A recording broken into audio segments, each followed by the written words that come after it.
अरे भाई जी, क्या आपने देखा है कि पिछले कुछ वर्षों में कृषि के कारण हमारे जीवन में कितना बदलाव आया है। बिल्कुल भाई साहब, कृषि हमेशा से हमारे देश की अर्थव्यवस्था की रीढ़ रही है, लेकिन हाल के वर्षों में हमने जो परिवर्तन देखे हैं वे उल्लेखनीय हैं। याद कीजिए जब हमारा गांव पूरी तरह से पारंपरिक खेती के तरीकों पर निर्भर था। ओह हाँ, वे चिलचिलाती धूप में कड़ी मेहनत करने के दिन थे, लेकिन रिटर्न बहुत कम मिलता था। लेकिन अब हमें देखिए, बेहतर तकनीक और सरकारी पहल के साथ कृषि अधिक कुशल और आकर्षक हो गई है। ये सही है भाई साहब। 1960 के दशक में हरित क्रांति ने नींव रखी, लेकिन तब से प्रौद्योगिकी और सरकारी नीतियों में प्रगति ने वास्तव में इस क्षेत्र में क्रांति ला दी है।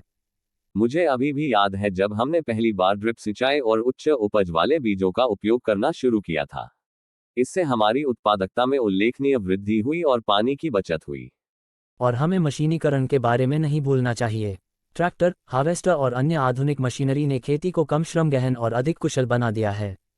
बिल्कुल भाई जी, इन प्रगतियों ने न केवल हमारी पैदावार को बढ़ाया है बल्कि फसल के बाद के नुकसान को भी कम किया है, जिससे हमारे लिए अधिक आय सुनिश्चित हुई है।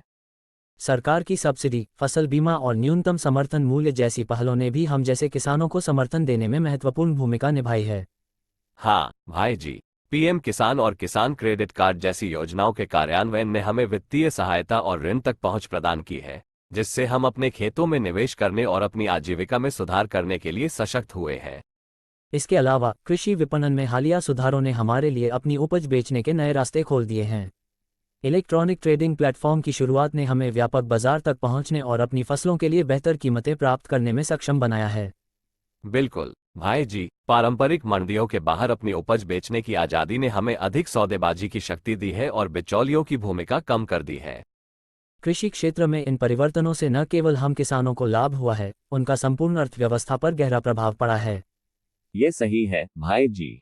बढ़ी हुई कृषि उत्पादकता ने न केवल खाद्य सुरक्षा सुनिश्चित की है, बल्कि निर्यात के लिए अधिशेष भी उत्पन्न किया है, जो देश के विदेशी मुद्रा भंडार में महत्वपूर्ण योगदान देता है। और आइए कृषि प्रसंस्करण, परिवहन और लॉजिस्टिक्स जैसे संबंधित उद्योगों में पैदा हुए रोजगार के अवसरों के बारे में न भूलें।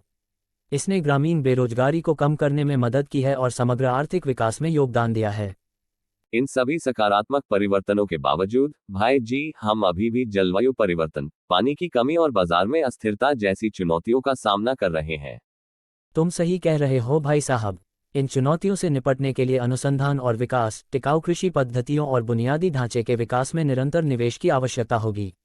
बिल्कुल भाई जी, लेकिन हमारे लचीलेपन और सरकारी नीतियों के समर्थन से मुझे विश्वास है कि हम इन चुनौतियों पर काबू पा सकते हैं और अपनी अर्थव्यवस्था के विकास को आगे बढ़ा सकते हैं। ये स्पष्ट है कि कृषि क्षेत्र का परिवर्तन भारत की आर्थिक वृद्धि को आगे बढ़ाने में सहायक रहा है। तकनीकी प्रगति, सरकारी पहल और बाजार सुधारों के माध्यम से हम जैसे किसानों ने न केवल अपनी आजीविका में सुधार किया है बल्कि देश की समृद्धि में भी महत्वपूर्ण योगदान दिया है।